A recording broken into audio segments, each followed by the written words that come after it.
안녕하세요. 법규 의상님입니다. 오늘은 감염병에 대해서 한번 살펴보도록 할 건데요. 학습 목표는 굉장히 많아요. 이렇게 다양하게 많이 있습니다. 빨간 글자를 위주로 우리가 공부를 해주시면 될 것 같습니다. 자, 일단 제2조는 별표 7개입니다. 굉장히 중요하니까 여러분들 여기에다가 별표를 7개 달아주세요. 7개 달아주시고, 먼저 감염병의 종류가 있는데요. 1급에서 4급까지가 있습니다. 1급에서 4급까지가 있고, 그 다음에 기생충 감염병이 있고요. 그 다음에 생물테러 감염병, 그 다음에 성매개 감염병, 그 다음에 세계보건기구 감시 대상 감염병이 있고, 인수공통 감염병, 마지막 의료 관련 감염병이 이렇게 있더라라는 거예요. 제가 지금 책에 나와 있는 순서대로 읽지 않고 기생충부터 읽고, 그 다음에 생물테러, 성매개, 그 다음 세계보건기구, 그 다음 인수공통 의료 관련 감염병 이렇게 순서대로 읽었는데 외울 때 이렇게 읽으시면 돼요. 쉽게 외우는 방법은 그 다음에 성, 그 다음에 세, 그 다음에 인, 그 다음에 의 이런 식으로 외우시면 됩니다. 기본적으로 1급하고 4급은 다 들어가니까 그렇게 보시면 될 것 같고요. 그리고 우리가 알고 있어야 되는 게 여기 보시면 관리대상 해외 신종 감염병이라고 하는 게 있죠. 일단 이 친구 같은 경우에는 여러분들 우리 제2조에서 말하고 있는 감염병 안에는 들어가지 않는다라는 걸 알고 계셔야 됩니다. 이 감염병은 어떤 감염병이라고 하면은 우리 해외에서 지금 굉장히 새로운 감염병이 나타났다. 또는 우리 국내에 있는 감염병 중에서 뭐 변이가 나타났다라고 했을 때 우리나라에서 보건 문제를 일으킬 수 있는 그런 감염병이 있겠죠. 그런 감염병에 대해서 대비를 하기 위해서 정해놓는 거거든요. 이때는 질병관리청장하고 보건복지부 장관이 협의해서 지정하는 것이다 라고 되어 있는데 질병관리청장하고 보건복지부 장관이 같이 협의를 해서 지정하는 감염병은 관리대상 해외 신종 감염병이다. 그래서 우리가 앞서 살펴봤던 제2조의 1호에 해당되는 이 감염병의 종류에는 들어가지 않는다. 요거를 알고 계시면 되겠습니다. 그 다음에 제1급 감염병은 굉장히 중요합니다. 여기에다가 별을 좀 달아 놓으세요. 자, 어떤 것들을 우리가 제1급 감염병이라고 표현을 하느냐. 자, 먼저 1번 생물테러 감염병을 우리가 1급 감염병이라고 한다. 그 다음에 치명률이 높거나 집단 발생 우려가 큰 것을 우리가 제1급 감염병이라고 표현을 한다. 그 다음에 발생 또는 유행 즉시 신고를 해야 되는 감염병을 우리가 1급 감염병이라고 한다. 즉시 신고해야 된다는 거. 그 다음에 음압격리와 같은 높은 수준의 격리가 필요한 감염병을 우리는 제1급 감염병이다 라고 한다는 것을 알고 계시면 됩니다. 자, 또 중요한 게 나오죠. 지금 우리가 어떤 것들이 감염병이냐라고 봤는데요. 여기에 대한 종류를 우리가 알고 계셔야 되는데 종류는 그냥 외우면 안 외워집니다. 그래서 스토리화 시켜서 암기를 하셔야 됩니다. 자, 일단 1급은요. 똥보리 SM 에야 탄디페라마 신남크라고 이렇게 알고 계시면 되는데 지금 제가 강의를 하고 있는 강의실에서 두 명이 싸우고 있습니다. 치고받고 싸우고 있어요. 자, 우리가 싸움 구경을 하고 있으면 재미있나 없나? 재밌지? 신나게 된다는 거죠. 그래서 신남크크크 이렇게 되는 거예요. 신남크. 살짝 미쳐야 됩니다. 살짝. 자, 그래서 두 명이 싸우고 있는데 제가 말리는 상황이에요. 말리는 상황인데 싸움을 뜯어 말려야 되는데 이제 좀 더 부추기는 상황이라고 보시면 돼요. 애야, 단디페라마 이렇게 되는 거야. 단디페라마. 경상도 사투리로 단디해라 라는 게 있죠. 그래서 단디를 이제 탄디로 바꾸는 거야. 애야, 단디페라마. 싸우는 걸 보고 있으니까 굉장히 신나 있는 거지. 그래서 신남크라고 되는 거죠. SM이라고 하는 거는 제 이름입니다. 제가 상민이거든요. 그래서 SM이고요. 저는 똥보리 음료를 굉장히 좋아합니다. 그래서 똥보리 SM이라고 하는 이 사람이 강의를 하고 있는데 그 강의실에서 두 명이 싸우고 있더라. 싸움 구경을 하니까 신나게 되는 거지. 그래서 신남 크고 그리고 싸움을 말려야 되는데 더욱더 부추기는 그런 상황이다. 그래서 애야 탄디페라마 이렇게 되는 거야. 그래서 똥뿌리 SM 에야 탄디페라마 신남크 이렇게 된다는 걸 알고 계시면 됩니다. 금방 외워지죠. 그래서 동은요 동물 인플루엔자 인체 감염증이 되는 것이고 그 다음에 보는 어디 있노? 그렇지. 보툴리눔 독소증이 되고 리는 어디 있어요? 리프트 벨리엘이 됩니다. 그 다음에 SM은요 중증 급성 호흡기 증후군입니다. 여기 사스의 S를 딴 거고요. 그 다음에 M은 중동 호흡기 증후군입니다. 여기서 메르스에서 M을 딴 겁니다. 그 다음에 에야죠. 에야. N은 에볼라 바이러스고요. 야는 야토병이고요. 에야 탄디페라마였죠. 탄저고요. 디프테리입니다. 탄디페가 니노 페스트고요. 라사열 마버그열이 되겠습니다. 똥벌이 음료를 좋아하는 SM이라고 하는 교수가 있는데 에야 탄디페라마 하는 거야. 그러니까 이 싸우고 있는 것을 보니까 신나있죠. 그래서 신종감염병 증후군, 남아메리카 출혈열, 크리미안 콩고 출혈열 이렇게 됩니다. 두창하고 신종 인플루엔자는 그냥 버립니다. 그냥 버리겠습니다. 다 외울 수 없기 때문에 이렇게 한번 가보도록 하겠습니다. 그 다음에 제2급 감염병도 중요한데요. 이거는 우리는 이전격이라고 합니다. 이전격이라고 하는데 왜 이전격이냐 보시면요. 전파 가능성을 고려해야 되는 감염병이기 때문에 그렇다라고 보시면 될 것 같고요. 그리고 격리가 다음 페이지 가보시면 필요한 감염병이기 때문에 그렇다라고 되어 있습니다. 아까 1급 같은 경우에는 유행 즉시 신고를 했었죠. 근데 2급 감염병은 발생 또는 24시간 이내 유행 시에 24시간 이내 신고해라 라고 되어 있습니다. 1급은 즉시였고 2급은 바로 24시간 이내에 신고를 해줘야 된다는 걸 알고 있으면 됩니다.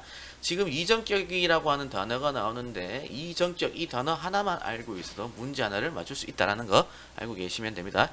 마찬가지 2급도 우리가 암기를 해줘야 되는데 이것도 쉽게 암기하는 방법이 있습니다. 2급 이때는요 등장하는 인물이 나오죠. 등장인물이 등장하게 되는데 한성결이라고 하는 친구가 있어요. 이 친구가 있는데 결혼을 하고 난 다음에 생활이 어려워졌습니다. 그래서 결혼했을 때 샀었던 혼수 있죠. 혼수. 이 혼수를 팔 거예요. 어디 가서 파냐면 콜장이라고 하는 시장에 가서 팔 겁니다. 그러면 무엇을 팔 것이냐? 우리가 뭐 소위 말하는 뭐 샤넬백이라든지 뭐 구찌백 이런 것이 아니라 에이브백이라고 하는 것을 팔 겁니다. 그리고 장수 돌침대 들어보셨죠? 장수 돌침대는 굉장히 비싼데 비싸기 때문에 장수 돌침대 유사품이 있어요. 그게 바로 장수 유풍폴이라고 하는 침대가 있습니다. 그런데 그 침대는 좀 사용감이 있어서 폐급인 거예요. 그래서 우리는 에이브백이랑 폐장수 유풍폴 이 두 가지를 콜장에 가서 팔 겁니다. 파세. 이해됩니까? 그래서 2급은 한성결이의 혼수를 콜장에 가서 파세. 뭘 팔 거야? 에이브백이랑 그리고 폐장수 유풍포를 팔 거다. 이렇게 보시면 되겠죠? 그래서 우리 교과서를 보면 자 한번 줄을 꺼봅시다. 자 한성결이 자 한자처럼 한센병이죠. 한센병 성은 어디 있습니까? 성홍열 있죠. 결은 어디 있어요? 그렇죠. 위에 있네요. 한성결의 홍수, 홍역과 수두죠. 콜장, 콜레라, 장티푸스, 파세, 파라티푸스, 세균성 이질이 됩니다. 자, 무엇을 팔 거야? A형 간염, 에이브백이니까 B형 헤모필리스 인플루엔자, A형 간염을 우리가 팔 것이다. 백을 찾아야죠. 백. 자, 백은 어디에 있습니까? 그렇죠. 백일해가 이렇게 있더라. 에이브백 그리고 폐급인 폐렴구균 감염증, 장수 유풍포를 갈 거예요. 장출혈성 대장균 감염증, 수막구균 감염증, 그 다음에 유풍폴, 유행성 이하선염, 풍진, 그 다음에 폴리오 이렇게 판다 라고 보시면 될 것 같습니다. 한성길의 홍수를 우리가 콜장에 가서 팔자, 파세. 뭘 팔 거야? 에이브백이랑 그 다음에 폐장수 유풍포를 팔 것이다 라는 거죠. 조금 미쳐야 됩니다. 그래서 이렇게 암기를 하시면 되겠고요. 앞쪽에 나오는 숫자 있죠. 그 숫자는 수두다라는 것을 여러분들이 알고 계셔야 되고요. 뒤에 나오는 수는 수막구균 감염증이라는 것을 알고 계시면 됩니다. 아시겠습니까? 그리고 앞쪽에 나오는 장은요. 장티푸스고요. 뒤에 나오는 건요. 장출혈성 대장균 감염증이다. 그래서 앞쪽에 나온 거는 다 단어들이 짧고요. 뒤쪽에 나오는 건 긴 것이다 라고 생각해 주시면 될 것 같습니다. 이렇게 공부를 해 주시면 될 것 같고요. 그리고 1급에서 아까 똥꼬리 SMA야 탄디페라마 할 때 폐는 페스트였죠. 근데 여기에서 2급에서는 폐는 폐렴구균입니다. 자 보시면 폐는요 우리가 보면 폐는 한 획이죠. 그리고 폐는 두 획입니다. 폐는 두 획입니다. 무슨 말이냐? 폐에서 보면 여기 어이잖아요. 어가 하나의 획으로 되어 있고요. 그리고 이거는 여이죠. 2급은 두 개의 획으로 되어 있습니다. 그래서 하나의 획은 1급, 두 개의 핵은 2급으로 여러분들이 생각을 해주시면 되겠다. 아주 획기적이죠. 그렇게 보시면 될 것 같고, 그 다음에 상급 감염병도 중요하죠. 자, 3급 감염병은 우리가 산발감이라고 합니다. 산발감. 자, 왜 산발감이냐 나옵니다. 보시면 발생을 계속 감시를 해야 될 필요가 있는 감염병이기 때문에 그렇다. 발생을 감시를 해줘야 되는 감염병이기 때문에 그렇다. 그래서 산발감이라고 하는 이 단어를 한 개만 알고 계셔도 여러분들은 또 한 문제를 맞출 수 있다. 그래서 이전격 산발감이라는 걸 머릿속에 넣어두시고요. 얘는 발생 또는 유행을 했을 때 24시간 이내에 신고해라. 2급과 마찬가지로 24시간 이내에 신고를 해주면 되겠다 라고 보시면 됩니다. 자, 상급 감염병도 아까와 같이 또 암기를 해줄 수가 있는데, 일본에는 야쿠자들이 많죠. 그래서 그 일본에 있는 조직이 한 개 나올 건데요. 자, 일본 사람들은 무슨 시라고 부를 때 무슨 상 이러죠. 그래서 삼후일파상 이렇게 하는 거예요. 삼후일파에 있는 어떤 사람을 이야기를 하는 것이에요. 삼후일파상. 자, 여기에는 말같이 생긴 사람이 있어요. 말같이 생긴 사람이. 자, 이 말같이 생긴 사람이 어느 날에 BBC 채널을 딱 돌려보니까 그 BBC 채널에서 말같이 생긴 사람이 발레를 추고 있더라라는 거죠. 그래서 그 발레를 추고 있는 모습을 보니까 쯔쯔쯔한 거예요. 그래서 찌랩이 되는 겁니다. 찌랩. 그래서 삼일파상이라고 하는 거기에 있는 말같이 생긴 사람이 BBC 방송국에 출연을 했는데 보니까 발레를 추고 있더라. 그 모습을 보니까 굉장히 좀 안 돼 보이더라. 그래서 쯔쯔쯔 찌랩으로 된다. 이렇게 보시면 되겠죠. 여기도 마찬가지 보시면요. 삼후일파상이죠. 후는 후천석 면역 결핍증입니다. 상후일파상이니까 1번니엄이 되는 거요. 파는 파상풍이 되는 것이고요. 파상이기 때문에 파상풍입니다. 상, 그 다음에 뭐가 나옵니까? 말이죠. 말라리아가 나오고요. BBC죠. B형 간염, 그 다음에 비브리오 폐혈증이 나오고, C는 C형 간염이 나옵니다. 그렇죠? 사무일파상, 말같이 생긴 사람이 BBC에 출연을 했더라. 여기서 뭐 한다 했노? 그렇지. 발진티푸스 발레를 준다 했죠. 그래서 발진티푸스 그리고 발진열 레지오네라증이 되고요. 그 다음에 그 발레를 추고 있는 모습을 보니까 쯔쯔하더라. 쯔쯔가무시증, 렙토스피라증 이렇게 있더라라는 겁니다. 그죠? 그래서 여기까지만 우리는 암기를 할 겁니다. 나머지는 운명에 맡길 거예요. 그렇게 알고 계시면 되겠고요. 마지막 4급 감염병이 나오는데 4급 감염병 같은 경우에는 우리가 표본 감시 활동이 필요한 감염병이다 라고 보시면 됩니다. 4급이라고 하는 단어가 나오면 이제 여러분들은 무조건 표본 감시라고 하는 단어가 떠올라야 됩니다. 요거 반드시 체크해 주시고요. 그리고 1급은 즉시 신고해라. 2급은 24시간 이내, 3급도 마찬가지 24시간 이내 신고를 해라 라고 했는데 4급은 7일 이내에 신고를 하면 됩니다. 그렇게 알고 계시면 되겠고요. 요거는 어떻게 외우느냐? 4인수적 매기성급으로 보시면 됩니다. 예전에 여러분들 백이성이라고 하는 가수 알죠? 그래서 백이성 동생이 매기성입니다. 매기성. 그래서 매기성이 백이성에 버금가는 그러한 그룹을 만들었는데 그게 바로 4인수족이라고 하는 그룹입니다. 그래서 이 말도 안 되는 소리 하고 있는데 그래도 이렇게 외울 수밖에 없습니다. 그래서 4인수적 매기성급 이렇게 외워주시면 될 것 같습니다. 자, 일단은 우리가 묶어야 될 게 있는데요. 묶어야 될 것은 회충증에서부터 장흡충증입니다. 요거를 우리는 뭐라고 적어 놓으면 되느냐? 기생충 감염병이라고 보시면 돼요. 기생충 감염병. 그리고 여기 임질 있죠. 임질에서부터 첨규 콘딜롬, 그리고 여기 나 있잖아요. 나 요까지 여러분 요까지 묶어가지고 성매개 감염병이라고 적어 놓으세요. 성매개 감염병 묶어서 이렇게 성매개 감염병이라고 적어 주시면 됩니다. 그리고 4인수족이 있잖아요. 4급은 보자. 인플루엔자 있고요. 인플루엔자 인수족이죠. 수족구병 4인수족 수족이죠. 수족구병. 왜냐하면 우리가 폐장수 유풍펄 아까 수 나왔었잖아요. 2급에서. 그렇죠. 그래서 구분을 하기 위해서 이렇게 수족이라고 내가 4인 수족이라고 표현한 것이고요. 매기성급이 있습니다. 매기성급. 메틸실린 내성 황색 포도알균 MRSA 감염증 있죠. 요거 기생충의 기, 성은 성매개의 성, 급은 뒤에 가보면 있습니다. 급 급성호흡기 감염증 이렇게 있습니다. 그래서 4급은 요 정도로 우리가 알고 계시면 되겠습니다.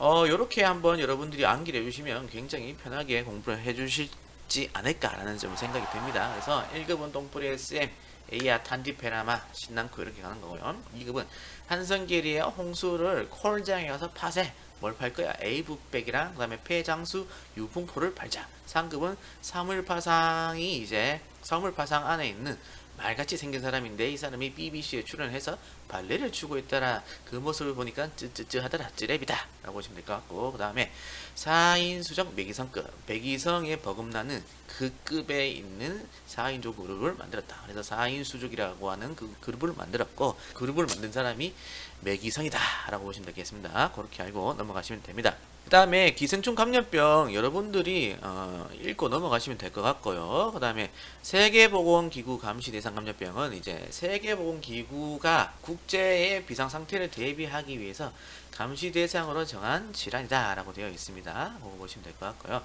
생물테러 감염병은 고의나 테러에 이용된 그러한 병원체에 의해서 발생된 감염병이다. 이렇게 봐주시면 됩니다. 생물테러 감염병 요거 하고요, 여러분들. 그 다음에 뒷페이지에 나오는 고위험 병원체 있죠. 요 두 가지를 구분을 잘 해줘야 됩니다. 구분을 잘 해줘야 될 필요가 있다. 그래서 여기에다가 여러분들 별표를 치고 넘어가자. 그 다음에 성매개 감염병이 나오죠. 성매개 감염병은 성접촉을 통해서 전파되는 감염병이다. 이렇게 나와 있고요. 그 다음에 인수공통 감염병이 있는데, 지금 생물테러 감염병, 성매개 감염병, 인수공통 감염병은 다 아까 제2조 1호에서 보았던 감염병에 속하게 되는 것이다.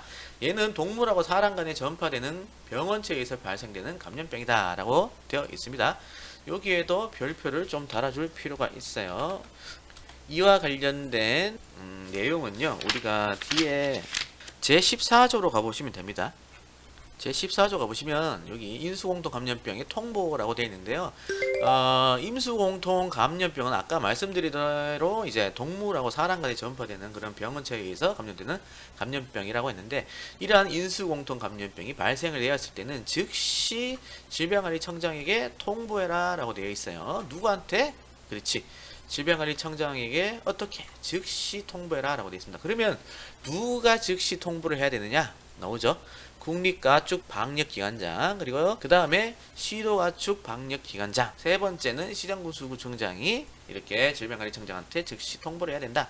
그렇다면 인수공통 감염병에 해당되는 감염병의 종류가 뭐가 있냐 보니까 탄저 있고요, 고병원성 조류 인플루엔자 있고요, 광견병이 있습니다. 그 다음에 그 밖에 대통령령으로 정하는 인수공통 감염병이 있는데, 여기에 해당되는 감염병이 이제 동물 인플루엔자가 있습니다. 자, 이렇게 네 가지에 대한 인수공통 감염병이 발생했을 때는 국립가축 방역기관장이라든지 시도가축 방역기관장, 시정군수구청장이 즉시 질병관리청장한테 통보를 해야 된다 라는 게 있습니다.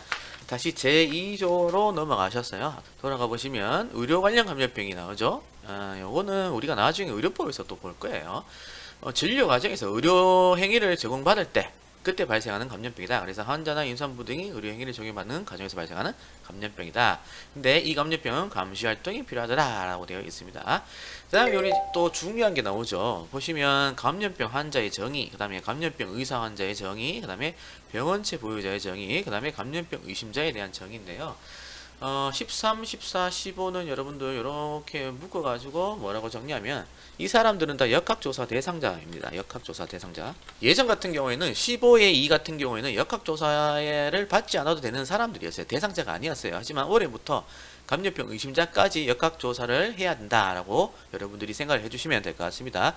먼저 감염병 환자는 증상이 있는 사람이에요. 첫 번째 증상이 있는 사람이고, 두 번째는 의사에게 진단을 받은 사람이에요. 의사나 치과의사, 한의사한테 진단을 받은 사람. 그 다음에 세 번째는 검사를 통해서 확인된 사람이에요. 그러면 크게 세 가지로 여러분들이 생각해 주시면 되겠죠.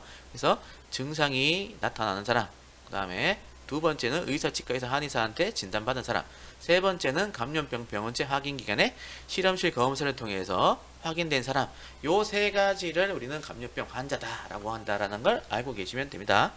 요거 중요하다. 별표 달아놓고 요 세 가지 반드시 기억해주고, 그 다음에 감염병 의사 환자라고 하는 거는 병원체가 있잖아요. 우리 몸 안에 들어온 것으로 의심되는 사람이긴 하지만 아직 확인이 되지 않은 사람이에요. 감염병 환자로 확인되기 전 단계에 있는 사람이다 라고 보시면 될 것 같습니다. 병원체가 침입한 것으로 의심은 되지만 확인되지 않은 사람이에요. 그죠? 확인되지 않은 사람이다 라고 생각해 주시면 될 것 같습니다. 그 다음에 병원체 보유자는 증상이 없지만 보유하고 있는 거예요. 감염병 병원체를 보유하고 있는 사람. 그래서 우리가 소위 말하는 무증상자 있죠. 무증상자를 우리는 병원체 보유자라고 한다. 요 세 가지 개념 여러분들 충분하게 나올 수 있겠죠. 그래서 하트 별 좀 달아놓고 공부를 해주시면 좋을 것 같고요. 그 다음에 감염병 의심자라고 하는 거는 감염병 환자 등과 접촉을 하거나 접촉이 의심되는 사람이에요. 그 사람들을 첫 번째 우리가 뭐라고 하냐면 접촉자라고 하거든요. 그래서 감염병 환자 등과 접촉하거나 접촉이 의심되는 사람을 우리는 감염병 의심자라고 첫 번째 이야기합니다. 자, 여기서 말하는 감염병 환자 등은 이 세 사람을 이야기합니다. 감염병 환자, 감염병 의사 환자, 그리고 병원체 보유자. 요 세 사람을 우리는 감염병 환자 등이라고 표현한다라고 보시면 될 것 같습니다. 그 다음에 검역관리 지역이라든지 중점 검역관리 지역에서 머물렀거나 또는 격료한 사람 있죠. 감염이 우려되는 그러한 사람들도 우리가 감염병 의심자라고 한다. 검역법은 나중에 우리가 배울 거니까 그때 한번 다룰 거고요.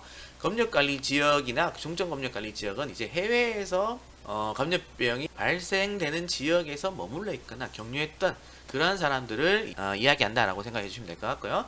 그 다음에 감염병 병원체 등의 위험 요인에 노출되어 감염이 우려되는 사람을 우리는 감염병 의심자다라고 한다라는 걸 알고 계시면 됩니다. 그래서 13, 14, 15, 15의 2호 같은 경우에는 여러분들이 좀 신경을 써서 공부를 해주시면 좋을 것 같고요. 그 다음에 16과 16의 2가 있는데 16과 16의 2 같은 경우에도 구분을 해줄 필요가 있다.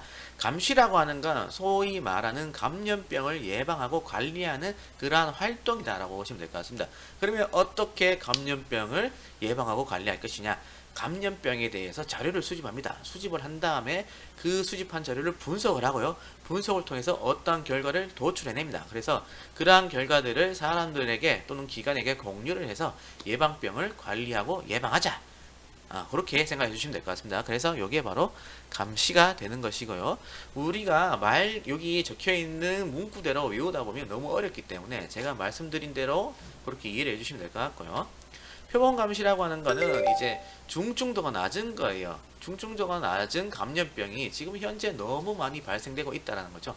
그 중증도가 낮은 감염병의 이러한 환자들이 너무 많이 발생하고 있다. 그래서 한 명 한 명씩 전수조사가 굉장히 어려울 때 질병관리청장이 그 특정 감염병을 감시하는 기간을 딱 지정합니다. 그것을 우리는 표본감시 기간이라고 하는데 그 표본감시 기간에서 그 특정 감염병을 감시하도록 하는 게 바로 표본감시인 거예요.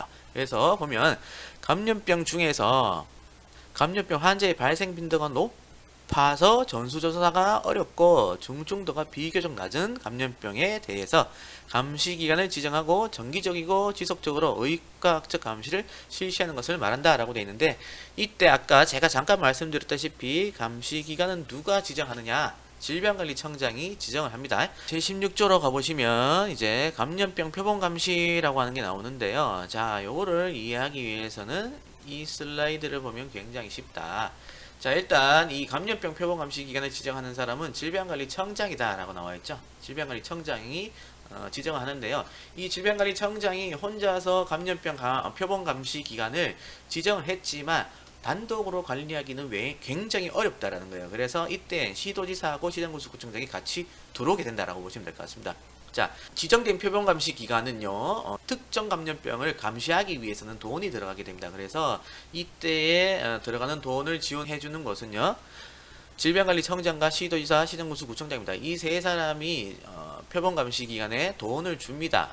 감염병에 대해서 잘 감시를 해라고요. 그래서 돈을 주게 되기 때문에 돈을 받은 이 표본감시 기관이 일을 잘하는지 안 하는지 우리가 확인을 해볼 필요가 있겠죠. 그래서 감염병과 관련된 자료 제출이나 또 그와 관련된 협조를 요청할 수 있습니다. 왜? 돈을 줬기 때문에 우리가 떵떵거리면서 이야기를 할 수 있다라는 거죠. 그러면 이 표본감시 기관의 이러한 자료에 대해서 좀 달라고 할 수가 있고요. 그러면 그 요청을 받은 표본감시 기관 같은 경우에는 정당한 사유 없이 또는 특별한 사유 없이 협조를 받으면요, 감염병과 관련된 자료를 질병관리청장이라든지 시도지사 그리고 시장군수구청장한테 줘야 됩니다. 줘야 되고요. 그리고 질병관리청장, 시도지사, 시장군수구청장이 감염병과 관련된 자료를 딱 받고 난 다음에 살펴보니까 이러한 정보들은 국민들에게 전달을 해야 될 필요가 있겠구나라고 하는 자료들이 있겠죠. 그럴 때에는 우리가 정보를 국민들한테 제공해 줄 수가 있다라는 거죠. 그렇게 되면 감염병 표본 감시에 대한 내용은 끝나게 되는 거예요. 그래서 16조 이것도 우리가 보시면 될 것 같은데, 감염병 표본 감시 기관을 지정하는 사람은 질병관리청장입니다. 그래서 질병관리청장은 감염병 표본 감시 기관을 지정할 수 있다라고 되어 있고요. 그리고 질병관리청장, 시도지사, 시장군수구청장은 지정받은 이 표본감시 기관의 장에게 표본감시와 관련된 필요한 자료를 제출을 요구하거나 그리고 협조를 요청할 수 있다라고 되어 있습니다. 그리고 이 같은 경우에는 특별한 사유가 없으면 따라야 된다라고 되어 있어요. 아까 제가 다 설명한 내용이고요. 그리고 이 세 사람, 질병관리청장, 시도지사, 시장군수구청장은 이 항에 따라 수집한 정보 중에서 국민에 관한 중요한 정보를 국민들에게 제공해야 된다라고 나와 있고요. 그리고 표본감시 활동에 필요한 경비를 표본감시 기관에 지원해 줄 수 있다. 누가? 질병관리청장, 시도지사, 시장군수구청장이 해줄 수 있다라고 되어 있습니다. 그리고 질병관리청장이 이 표본감시 기관을 지정을 한다라고 했는데 지정을 취소해 줄 수가 있는 경우가 있어요. 취소도 마찬가지 질병관리청장이 하거든요. 이때는 어떨 때 취소를 해줄 수가 있느냐, 자료 제출 요구나 협조 요청에 따르지 않을 때, 그 다음에 감염병 표본감시 업무를 수행할 수 없는 기관으로 되었을 때, 그 다음에 업무를 게을리했을 때, 이럴 때는 우리가 지정을 취소해 줄 수가 있다는 걸 알고 계시면 됩니다. 뭐 그렇게 어렵진 않죠. 자, 그 다음에 중요한 게 나오는데요. 아까 4급 감염병이라고 하면 표본감시 활동, 표본감시라고 하는 단어를 떠올리라고 했습니다. 그죠? 그래서 표본감시 대상이 되는 감염병은 몇 급 감염병이다. 그렇지, 4급 감염병이다 라고 여러분들이 생각을 해주시면 됩니다. 자, 표본감시기관 지정하는 사람은 질병관리청장이고, 이 표본감시기관을 관리하는 사람은 질병관리청장 혼자서 할 수 없기 때문에 시도지사, 시정군수구청장도 같이 들어와서 일을 한다라고 보시면 됩니다. 자, 그 다음에 다시 제2조로 넘어가 보시면요, 역학조사가 나옵니다. 자, 그 다음에 역학조사 나오죠. 역학조사도 중요합니다. 역학조사. 자, 여기도 하트 달자, 하트. 역학조사라고 하는 건 감염병에 대한 역학조사 종류가 하나가 있고, 두 번째는 예방접종하고 난 다음에 이상반응이 나타날 수가 있겠죠. 거기에 대해서도 역학조사를 해야 됩니다. 그래서 역학조사는 크게 두 가지가 있다. 그래서 여기 교과서에 보면요, 일단은 감염병 환자 등의 발생 규모 파악하는 거 있고, 그 다음에 감염원을 추정하는 거 있습니다. 그 다음에 발병 원인을 조사하는 게 있어요. 요 세 가지가 바로 아까 첫 번째 말씀드렸던 감염병에 대해서 역학조사를 하는 것이고요. 또 다른 하나는 예방접종 후에 이상 반응 있죠. 여기에 대해서도 우리가 역학조사를 실시해 줘야 된다라고 보시면 됩니다.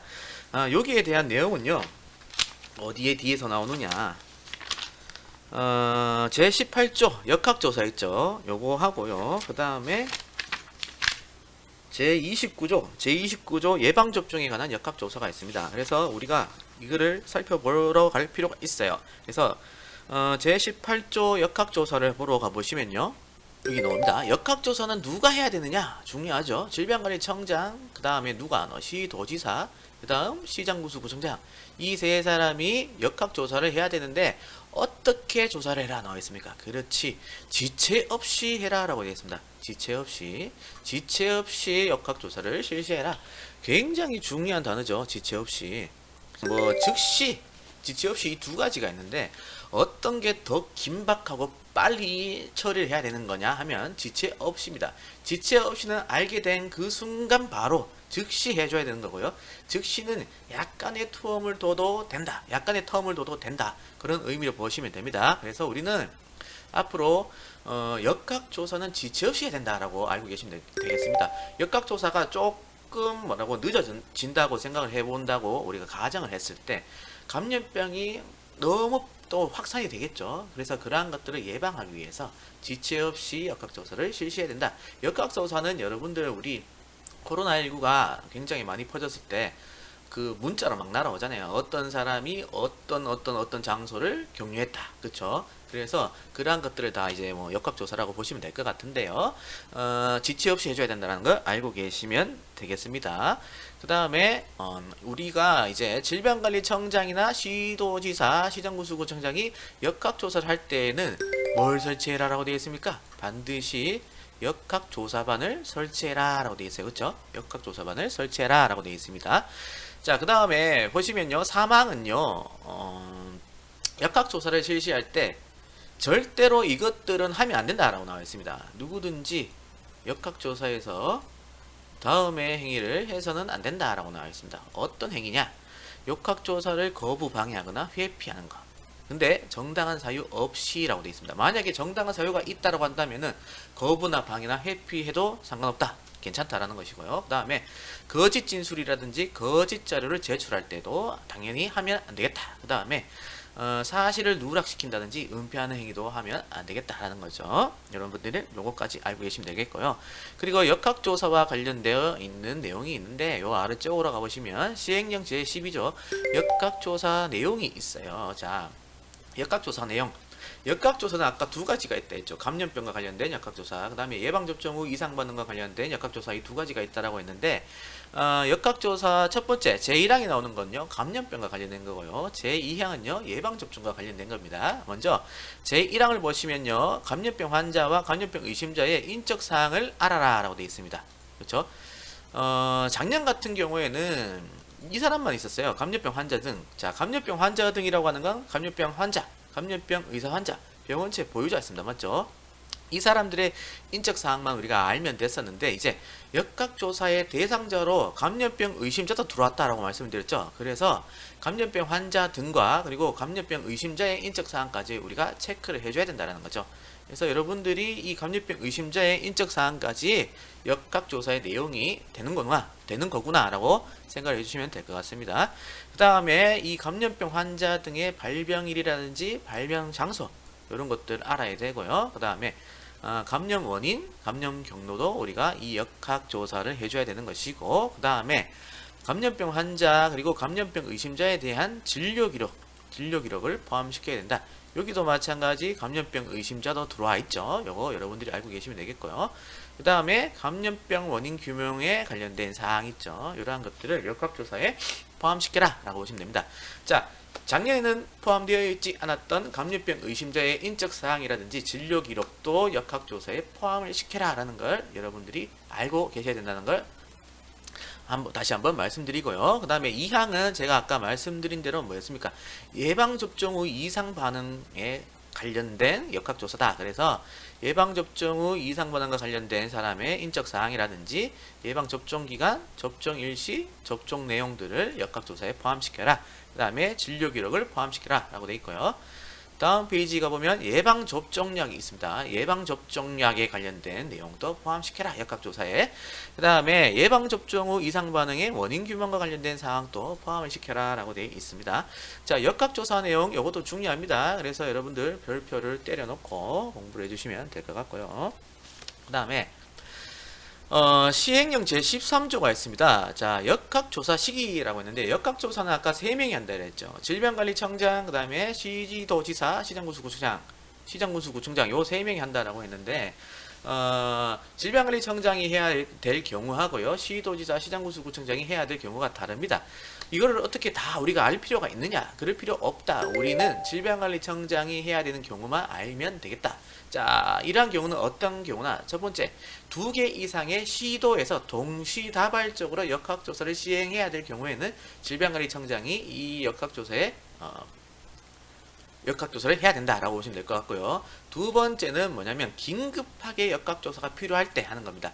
감염병 또는 예방접종 후 이상 반응이 발생했을 때 긴급하게 역학조사가 필요할 때. 그 다음에 세 번째는 뭐냐면 시도지사가 역학조사를 실시를 했는데 좀 시원찮게 했을 때, 불충분하게 했거나 또는 시도지사가 할 수 없는 역학조사일 때 질병관리청장이 해야 된다라고 보시면 됩니다. 그래서 이와 관련된 내용은 4에 다 나와 있습니다. 그래서 여러분들 질병관리청장이 역학조사를 해야 되는 경우 여기 가나다를 한번 읽어봐 주시면 될 것 같습니다. 요거 꼭 읽어보세요. 자, 그러면은 감염병과 관련된 역학조사는 끝났고요. 아까 제29조 예방접종에 관한 역학조사 요거를 한번 보러 가보겠습니다. 제29조로 한번 가보세요, 여러분들. 자, 가보시면요. 예방접종에 관한 역학조사라고 나와있죠. 요것도 별을 좀 달아놓고 중요하게 보셔야 되는데, 마찬가지죠. 역학조사이기 때문에 누가 조사를 해야 되냐? 그렇죠. 질병관리청장, 그 다음에 시도지사, 그 다음 시장구수구청장, 이 세 사람이 역학조사를 해줘야 된다. 그런데요, 질병관리청장, 그리고 시도지사, 시장구수구청장, 아까 역학조사를 할 때 경우가 좀 달랐었죠. 그렇죠. 그것처럼 예방접종 후 이상 반응에 대해서 역학조사를 실시를 할 때에도 마찬가지 질병관리청장과 그리고 시도지사, 시장구수구청장이 하는 게 다릅니다. 그게 뭐냐면 바로 이거예요. 예방접종의 효과에 대해서 조사를 해줘야 된다라는 거죠. 자, 질병관리청장이 추가적으로 예방접종에 대해서 역학조사를 실시해야 될 때 무엇을 추가적으로 알아봐야 되느냐? 예방접종의 효과에 대해서 알아봐야 된다는 걸 여러분들이 반드시 알고 계셔야 됩니다. 그리고 질병관리청장하고 시도지사, 시정구수구청장은 공통적으로 이렇게 예방접종 후 이상 반응에 대해서 조사를 해주면 되겠다는 거 알고 계시면 됩니다. 이 두 가지 구분해야 되는 거 알겠죠? 그렇게 아시고 다시 우리는 제2조로 한번 넘어가도록 하겠습니다. 돌아가 볼게요. 자, 돌아가 보시면 이렇게 나오죠. 예방접종 후 이상 반응이랑 이게 나오는데요. 이 예방접종을 하고 난 다음에 어떤 이상 반응이 나타나다라고 할 때에는 반드시 뭐가 있어야 되냐면 이게 있어야 됩니다. 시간적 관련성이 반드시 있어야 된다. 시간적 관련성이 없다면은 예방접종 후 이상 반응으로 판단되기 굉장히 어렵다라는 거 알고 계시면 됩니다. 그거 참고적으로 알고 계시면 되겠고, 아까 고위험 병원체는 무엇과 구분해라 라고 말씀드렸어요. 그렇죠. 앞에 나와 있는 생물테러 감염병과 구분해 주시면 될 것 같고요. 그 다음에 관리대상 해외 신종 감염병은 아까 제2조 제1항에 해당되는 감염병에 들어갑니까? 안 들어갑니까? 안 들어간다라고 말씀드렸어요. 그죠? 자, 이 같은 경우에는 누가 협의해서 지정한다라고 했어요. 그렇죠? 질병관리청장과 보건복지부 장관이 협의를 해서 지정하는 것이다 라고 말씀을 드렸습니다. 자, 의료방역 물품 요거는 질병관리청장이 지정하는 것인데 뭐 의약품, 의약외품, 뭐 의료기기 이러한 것들, 즉 의료나 방역에 필요한 물품이나 장비다 라고 생각을 해주시면 될 것 같습니다. 자, 그렇게 하시고 제11조로 넘어가도록 하겠습니다. 자, 신고 및 보고가 나오는데 신고 및 보고 굉장히 중요하다. 별 2개를 달아줘야 된다. 여기 앞에 별 2개 달아주시고, 달아볼까? 자, 여기와 관련된 자료는 이거를 보면 됩니다. 자, 제가 이 그림을 그렸어요. 아마도 전국에서 이 그림을 그리는 사람은 내밖에 없을 것 같은데. 착각인지 뭐 모르겠지만 일단 보지는 못했다. 사실 뭐 내가 법규 뭐 강의를 하기 위해서 유튜브를 찾아보는 것도 아니고 스스로 공부를 해서 이제 지금 4년 정도 됐는데 제 노하우를 바탕으로 강의를 하는 것이기 때문에 제가 이렇게 한번 그려봤어요. 보면 일단 신고 및 보고가 있는데요. 자, 먼저 의사치과의사 한의사를 보시면 이 사람들은 의사는요 1급에서 3급까지 감염병에 대해서만 취급합니다. 자, 4급 감염병은 누가 취급하느냐? 아까 표본감시 기관에서 취급한다 라고 말씀을 드렸죠. 그래서 의사치과의사 한의사는 1급에서 3급까지 1, 2, 3급 감염병에 대해서만 취급한다 라고 보시면 될 것 같습니다. 자, 근데 기관에 소속되어 있는 의사와 그리고 기관에 소속되어 있지 않은 의사는 이제 신고를 하는 그 절차가 달라요. 보시면 일단은 기관에 소속되어 있는 의사 같은 경우에는 소속기관의 장에게 보고를 하게 되어 있습니다. 소속기관이 없는 의사 있죠. 개인병원의 원장 같은 경우에는 바로 그냥 보건소장한테 신고를 해주면 돼요. 근데 기관에 소속되어 있는 의사 같은 경우에는 병원장한테 보고하고 그 다음에 보건소장한테 신고를 하거나 또는 질병관리청장, 질청장 있죠. 질병관리청장한테 신고를 해주면 됩니다. 교수님 신고와 보고 이거 좀 헷갈리는데요? 라고 질문이 들어올 수가 있는데, 신고는요 여러분들 아저씨끼리의 관계입니다. 근데 보고는 같은 조직도 상에 존재하고 있는 사람들끼리 하는 거예요. 즉 하위에 있는 사람이 상위에 있는 사람한테 보고하는 그런 개념으로 보시면 됩니다. 그래서 소속이 있는 의사 같은 경우에는 소속이 있기 때문에 가장 높은 사람이 예를 들어서 병원장이라고 쳤을 때 병원장한테 보고를 해야겠죠. 조직도 같은 조직도 있으니까. 그렇지? 근데 이 병원장은 질병관리청장하고 아저씨와의 관계잖아. 맞지? 같은 조직에 있지 않고. 마찬가지 보건소장도 마찬가지 아저씨와의 관계죠. 그렇기 때문에 신고를 하게 된다라고 보시면 됩니다. 그럼 이해되죠? 다시 한번 정리를 해보면 의사, 치과의사, 한의사는 의사이기 때문에 1에서 3급까지의 감염병을 취급한다. 그리고 4급은 제외된다라고 보시면 될 것 같은데요. 기관에 소속되어 있으면은 병원장한테 보고를 하고 이 병원장은 누구한테 보건소장이라든지 질병관리청장한테 신고를 하면 된다라고 보시면 됩니다. 자, 원래대로라면 질병관리청장한테 신고는 하지 않는 걸로 우리는 시스템화되어 있었는데요. 이번에 코로나19가 너무 확산되는 바람에 다이렉트로 질병관리청장한테 신고하게끔 이렇게 바뀌었다라는 걸 여러분들이 알고 계셔야 됩니다. 자, 그 다음에 군의관을 보시면 군의관도 마찬가지 의사이기 때문에 1에서 3급까지에 대한 감염병을 취급하면 됩니다. 그래서 4급은 제외가 되는 것이고 군의관은 부대에 소속되어 있죠. 그래서 부대장한테 보고를 먼저 하고요. 그리고 이 부대장은 보건소장한테 신고를 하면 된다. 특이하게도 소속 부대장은요 질병관리청장한테 다이렉트로 신고를 할 수 없습니다. 보건소장한테만 신고를 할 수 있다는 거 알고 계시면 되겠고, 그 다음에 감염병 병원체 확인기관 소속 직원 이렇게 있는데 감염병 병원체를 확인하는 기관이에요. 병원체를 검사하는 기관이죠. 그래서 1급, 2급, 3급, 4급에 대한 감염병에 대해서 모두 다 취급을 해줘야 됩니다. 그래서 감염병 병원체를 확인하는 기관에서 일하는 이 직원이 만약에 감염병에 대해서 확인을 했다라고 했을 때에는 어떻게 하느냐, 이 감염병 병원체의 확인 기관의 대장한테 보고를 하면 되겠죠. 보고를 하고요. 이 기관의 장은 또 누구한테, 그렇지, 질병관리청장한테 또는 보건소장한테 신고를 해주면 되겠다라고 보시면 될 것 같습니다. 뭐 어려움은 없죠. 자, 그 다음에 감염병 표본감시기관이라고 하는 게 있는데 표본감시기관 그러면 4급이었습니다. 맞죠? 그래서 4급 감염병을 취급하는 기관입니다.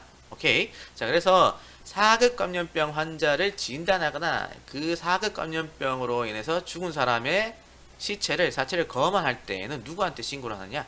질병관리청장이라든지 보건소장한테 신고를 해주면 되겠다라는 거예요. 자, 특이하게도요, 요거는 여러분들이 좀 알고 계셔야 될 부분인데, 특이하게도 1급에서 3급 감염병에 걸려가지고 죽은 사람이 있다라는 거죠. 그 죽은 사람이 예를 들어서 발생했을 때, 이 4급 이 표본감시기관이 발견을 했을 때에는 어떻게 하나? 요때에도 마찬가지 질병관리청장한테 신고를 하거나 보건소장한테 신고를 해줘야 된다라는 거예요. 그죠? 그래서 여러분들은 여기에 대해서 공부를 또 해주셔야 된다라고 보시면 됩니다. 자, 일단 여기까지 우리가 봤는데, 여기까지 딱 보고 다시 교과서로 한번 가볼게요. 자, 11조 의사 등의 신고. 자, 보면 의사, 치과의사, 한의사는 다음에 해당하는 사실이 있으면 소속 의료기관의 장에게 보고를 해야 되고, 그리고 해당 환자 또 그 동거인에게 감염 방지 방법 등을 지도해야 된다라고 나와 있습니다. 그죠? 자, 근데 의사, 치과의사, 한의사 같은 경우에는 아까 의사이기 때문에 1급, 2급, 3급 감염병만 취급한다라고 했죠. 그래서 4급 감염병은 제외한다라고 되어 있습니다. 자, 우리가 다음에 해당하는 사실이라고 되어 있잖아요. 다음에 해당하는 사실은 요 사실들입니다. 감염병 환자 등을 진단하거나 그 사체를 검안했을 때, 감염병 환자 등은 세 사람입니다. 감염병 환자, 감염병 의사 환자, 병원체 보유자였죠. 이 세 사람에 대해서 진단하거나 그 사체를 검안한 경우, 그 다음에 예방접종 후 이상 반응자를 진단했거나 마찬가지 그 사체를 검안했을 때, 그 다음에 1에서 3급까지 감염병으로 사망했을 때, 여기 나와 있고요. 다음 네 번째는 뭐냐면 감염병 환자로 의심되는 사람이 있는데 이 사람이 검사를 받지 않기 위해서 막 버팅긴단 말이야. 그럴 때 감염병 환자로 의심되는 사람이 감염병 병원체 검사를 거부했을 때, 요 네 가지의 사실이 있을 때 의사, 치과의사, 한의사 같은 경우에는 어떻게 신고를 해라 또는 보고를 해라 라고 나와 있습니다. 그죠? 자, 그래서 기간이 있다면 소속 의료기관의 장에게 보고를 하면 되고요. 기간이 없다면 어떻게 해야 하노? 보건소장한테 신고를 해라 라고 나와 있죠. 그쵸? 기간이 있으면 누구한테? 소속 의료기관의 장에게 보고하고, 기간이 없으면 보건소장한테 신고해라 라고 되어 있습니다. 자, 우리가 소속이 있는 의료기관의 장, 소속이 있는 의사 같은 경우에는 그 기관의 장한테 보고했고, 그 기관의 장은 누구한테 또 신고했었어요? 보건소장이나 또는 질병관리청장한테 신고를 했었다는 거 알고 계시면 되겠고, 그리고 아까 봤던 네 가지 사실이 있었죠. 뭐 감염병 환자 등을 진단하거나 사체를 검안했을 때, 그 다음에 예방접종 후 이상 반응자들을 진단하거나 또는 그 사체를 검안했을 때 1에서 3급까지 감염병으로 사망한 경우, 네 번째는 감염병 검사를 거부했을 경우, 이 네 가지가 있을 때는 어떻게 해라라고 돼 있어요. 지금 뭐 보고하거나 신고를 하라고 했잖아요. 그런데 보고하거나 신고를 하고요. 그리고 그 해당 환자나 그 해당 환자와 같이 살고 있는 사람한테는 어떻게 우리가 조치를 해줘야 되냐면, 감염병 방지 방법 있죠? 이 방법 등을 지도해야 됩니다. 요거 굉장히 중요하거든요. 요거 문제가 이렇게 나올 수가 있습니다. 의사가 감염병 환자를 진단했다. 그렇게 했을 때 같이 살고 있는 가족들에게 어떠한 행위를 해줘야 되느냐 물어보거든. 그러면 그때는 감염 방지 방법을 지도해야 된다 라고 여러분들이 대답을 해주시면 됩니다. 자, 그 다음 페이지 보면, 자, 이 표시를 안 했는데 요 네 가지는 여러분들 별 쳐야 된다.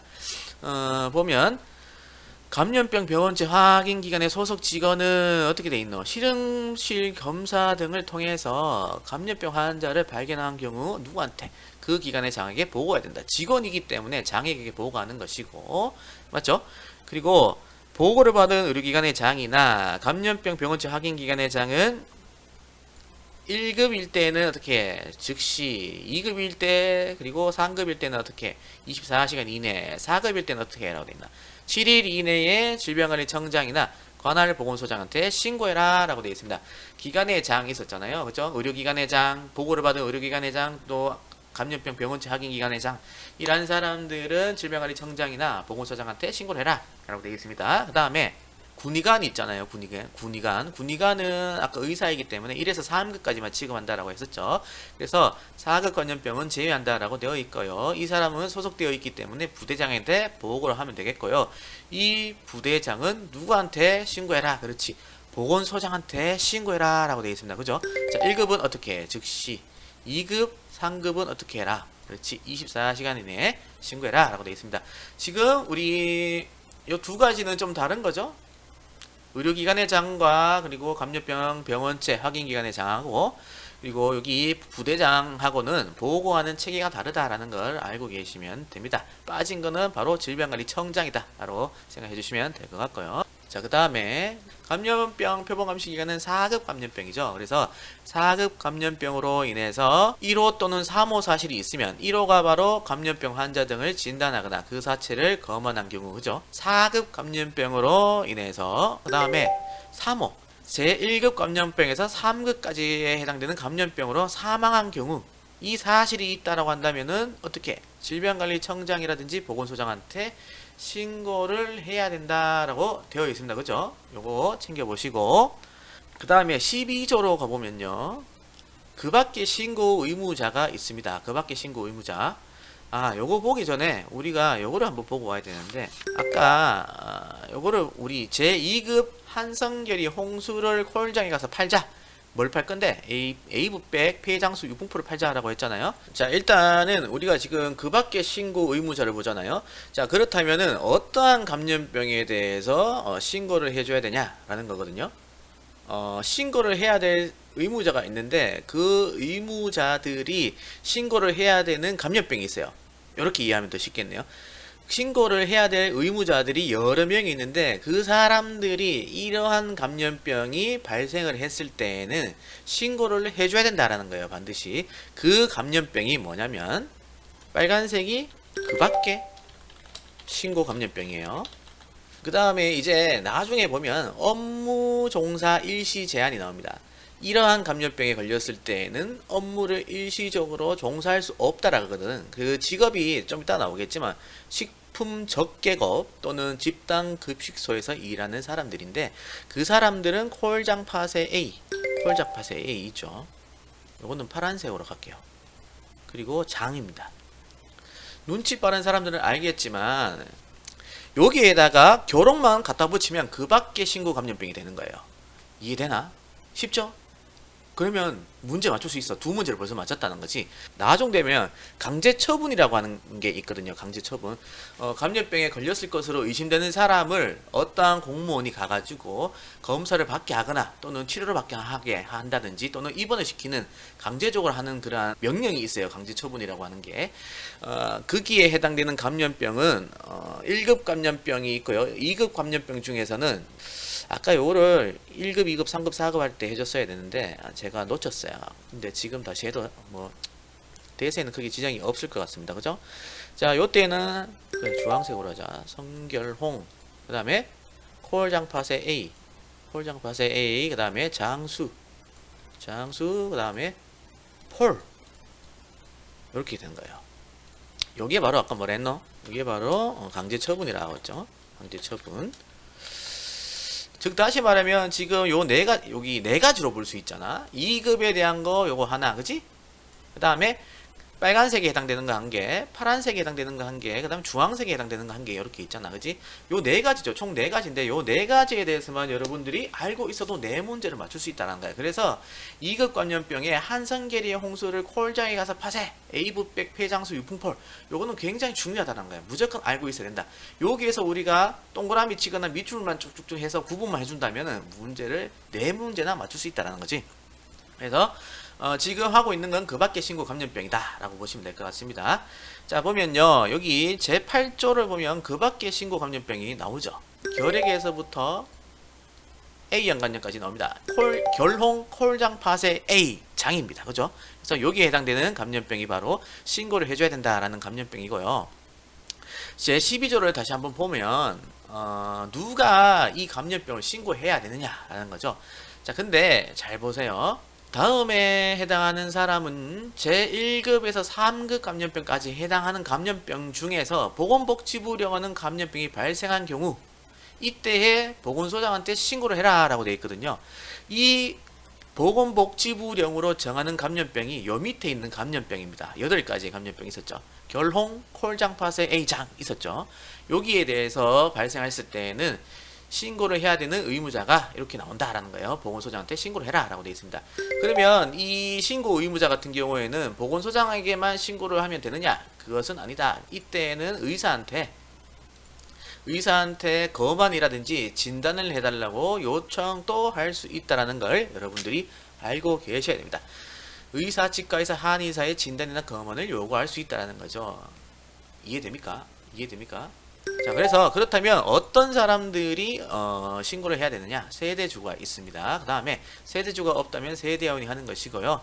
그 다음 보면 학교에서부터 숙박업소의 관리인, 그리고 경영인, 그 다음에 대표자, 이렇게 이 사람들은 신고를 해줘야 되는 것이고, 그리고 여러 사람이 모이는 장소로서 보건복지부령으로 정하는 장소의 관리인, 경영자, 대표자도 마찬가지 어떻게 신고 의무자에 해당된다. 그러면 여러 사람들이 모이는 장소가 어디냐? 밑에 보니까 산후조리원이 있고요. 목욕탕, 그 다음에 미용실, 이용실이 이렇게 있습니다. 뭐 네일샵, 뭐 또는 미용실, 그리고 이발소 이런 것들이다라고 여러분들이 생각해 주시면 되겠죠. 그래서 산후조리원의 원장 또는 목욕장에 있는 사장, 목욕탕의 사장, 미용실의 사장, 이용실의 사장, 그리고 뭐 네일샵 사장 이런 사람들은 다 뭐 결홍 콜장파세 A장이라고 하는 이 감염병이 발생을 했을 때에는 어떻게 보건소장한테 신고를 해줘라 라는 게 있습니다. 그죠? 보건소장한테 신고를 해줘라. 자, 그 다음에 2년 전에는 없었는 건데 약사 있죠. 약사와 한약사, 그러면 그 다음에 약국 개설자 있습니다. 이 사람들도 여러분들 신고를 해줘야 되는 의무자입니다. 의무자다. 그러면 지금 정리를 해보면 세대주, 세대원, 뭐 학교장, 병원장, 사회복지시설의 장, 뭐 회사의 사장, 뭐 운송수단의 장, 뭐 여러 사람들 있죠. 뭐 숙박업소의 사장, 음식점의 사장, 이러한 사람들은 다 신고 의무자에 해당되는 것이고, 뭐 산후조리원도 포함되고 목욕탕도 되고 이용실, 미용실 다 된다라고 했습니다. 그죠? 그리고 약사, 한약사, 약국 개설자도 다 해당이 되더라 라고 보시면 되겠습니다. 자, 요런 사람들이 신고 의무자인데요. 신고 의무자가 아닌 사람들은 그러면 신고를 하지 않아도 되느냐? 그것은 아닙니다. 신고 의무자가 아니더라도 감염병 환자 등이나 감염병으로 인해서 사망적으로 의심되는 사람이 있다라고 한다면은 누구한테 알려라? 그렇지. 보건소장한테 알려줘라 라고 되어 있습니다. 요 부분을 알고 계시면 됩니다. 그래서 아까 우리 그림을 보았었죠. 이 그림을 보시면 신고 의무자는 1에서 3급까지 보건복지부 장관이 지정하는 감염병에 대해서 신고를 해주면 된다라고 했습니다. 결홍, 콜장, 파세, A장 이렇게 있었죠. 여기에 대한 감염병에 대해서 신고를 해줘야 될 의무자인데 의무자들은 이렇게 세대주에서부터 약국 개설자까지 이렇게 포함이 되더라라는 거 읽어보시면 되겠고요. 신고 의무자가 아닐 경우에도 누구한테? 보건소장한테 신고해라 라고 되어 있습니다. 그쵸? 자, 이러한 보건소장이 다양한 기관의 장이라든지 다양한 사람들에게 신고를 받게 되면요. 이 보건소장은 시장구수구청장에게 보고를 해주면 되겠고요. 이 시장구수구청장은 시도지사와 질병관리청장 이 두 명 모두에게 보고를 해줘야 됩니다. 각각 보고하는 것으로 여러분들이 알고 계시면 되겠다라는 거죠. 그렇게 알고 계시면 됩니다. 약간은 좀 어려울 수가 있는데 잘 보시면 되겠습니다. 점점 지쳐가고 있다. 영상 찍다 보니까 좀 어지러운 감도 좀 있고